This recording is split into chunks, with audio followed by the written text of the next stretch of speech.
Neredesin sen? Bana bak Gamze. Ben bir defa konuşurum. Söylediklerim beyninin içinde kalacak.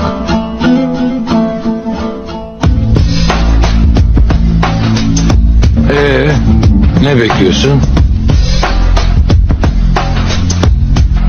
Ben bütün gün senin dakika dakika ne yaptığını biliyorum. Kimlerle telefonda konuştuğunu, kime ne mesaj attığını biliyorum.